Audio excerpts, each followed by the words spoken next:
Every city has a soul, a heartbeat constructed of traffic and talk, but the city of Amaranthine, Pennsylvania, a vast, quarantined city abandoned by the world and that lay between mist-covered mountains, its heartbeat was wildly different. It didn't beat with life but resonated, a twin pulse formed from a solitary, cataclysmic instant of symmetry and breakage, a heartbeat which had waited, quiet and hungry, for decades for a new family to occupy its vacant, grime-covered streets, for a new pair of twins to play its foul, ancient game, and it found them in the Lawson family, who drove into town in their battered SUV on a day when the sun appeared to seep a greenish-yellow light through the constant haze, crawling through the enormous, cracked concrete wall that carried the stark, final notice. Condemned, by order of federal quarantine authority, absolutely no entry, a gate that creaked shut behind them with an air of dreadful finality.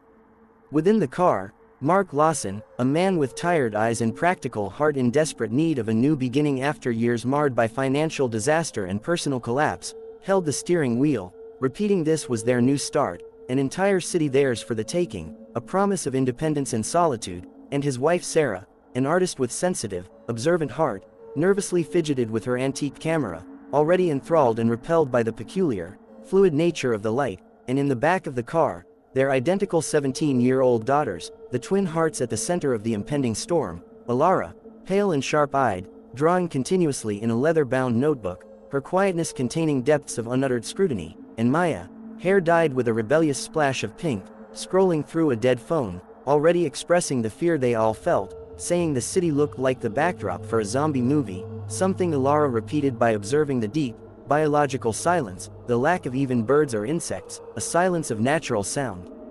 Their new home was a huge, crumbling Victorian mansion sitting on a hill, its style strangely asymmetrical with one tower a little bigger than the other, a fact that seemed ominously deliberate, and that first evening, as they moved in by the light of lanterns, the house presented itself not with phantom howls but with a tremendous, structural bang from the second floor that caused them all to stand stock still, a noise that Alara, with her preternatural ability to notice such things, recognized as two noises perfectly played one over the top of the other, an occurrence that would soon prove a horrific refrain, later followed by a soft, atonal W humming of a children's song that seemed to come from the walls themselves, creeping into their sleep.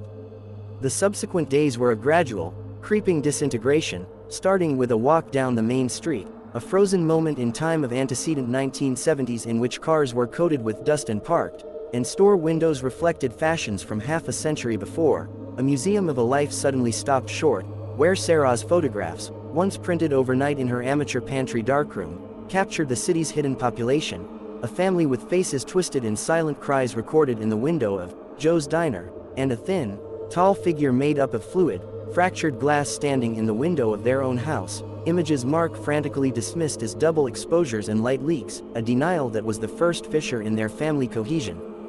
The attention of the city, however, was firmly on the twins, and the hauntings grew deeply personal. For Maya, it started with her own reflection in her vanity mirror smiling at her, then whispers in her own voice slithering out of air vents, saying she was just the copy, the lesser-loved echo, and for Alara, her own sketchbook reflections accusingly stabbed towards her drawings, and the pale, smiling face she had glimpsed in the grimy window of the sealed, amaranthine mirror and glass works, now started surfacing in the fringes of every dark corner, a doppelganger waiting to strike. Sarah, equipped with an ever-growing stack of terrifying photographs and a pile of dusty, yellowed newspapers discovered in the soggy basement, started to assemble the terrifying truth that Amaranthine was not haunted in the classical sense but was itself a living, parasitic creature, established by twin brothers, the Carraways, architects fixated on flawless symmetry who constructed the city and its central mirror works, a business that somehow translated thought and reflection, literally, until in 1978 during the Great Resonance, the city, through its millions of reflective surfaces, could no longer contain the duality of thousands of souls and tried to eliminate it, to select an original from each pair of reflections, devouring the whole population in one quiet event that left behind only echoes, and now hungry for fresh energy, had discovered a new set of twins, its ancient prey, and was beginning the same awful process all over again.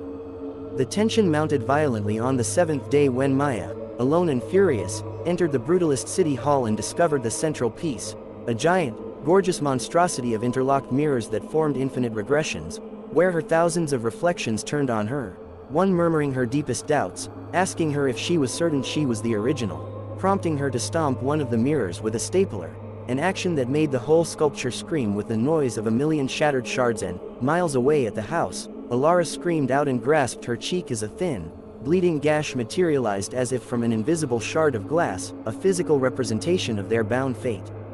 That evening, the city dropped all facade, the electricity failed and the buzzing in the walls resolved into a deafening, driving drone. The halls of the house stretched to impossible distances, doors led into rooms they could not possibly lead to, and all reflective surfaces, the TV screen, the blade of a knife, a window, displayed the same face of the glassy, towering manifestation of Amaranthine standing just behind them, its surface a whirling vortex of stolen recollections and shattered selves, hurting and manipulating and pushing towards confrontation. Alone, their parents lost in the ever-changing hell of their own home, Alara and Maya fled through a funhouse mirror reflection of their street, chased by glimmering, whispering beings constructed of glass and light reciting their secrets and their terrors, until they were backed into the very face of the thing itself, which extended a shard-tipped finger toward the now unlocked doors of the mirror works, where the chains cracked and fell like paper, the order irrevocable, and this. Within the factory, a glass cathedral of forgotten industry, they discovered the center of the horror. A massive, crystalline machine with two empty slots in the shape of human silhouettes, the last, horrific decision made clear, and as their own predatory doubles stepped out from the surrounding mirrors, their faces sharp and hungry, relaying the city's mantra, there can only be one memory, one story, the other becomes part of the echo. Maya, in a moment of stunning clarity and sacrifice, looked at her sister, the one she thought was always the stronger, the true original, and stated she would not play the city's game, and instead of attacking Alara or succumbing to the machine, she turned and sprinted directly at the manifestation, not to destroy it but to hold on to it, her body blending with the swirling glass, her bright, rebellious spirit filling the entity, her face reappearing one final time in the vortex to smile regretfully at Alara before the entire form coalesced, freezing into a stunning, tragic statue of interwoven glass and memory, and with a city-wide sigh, the suffocating energy dissipated, the whispers stopped, and Amaranthine, finally sated, fell truly and completely silent.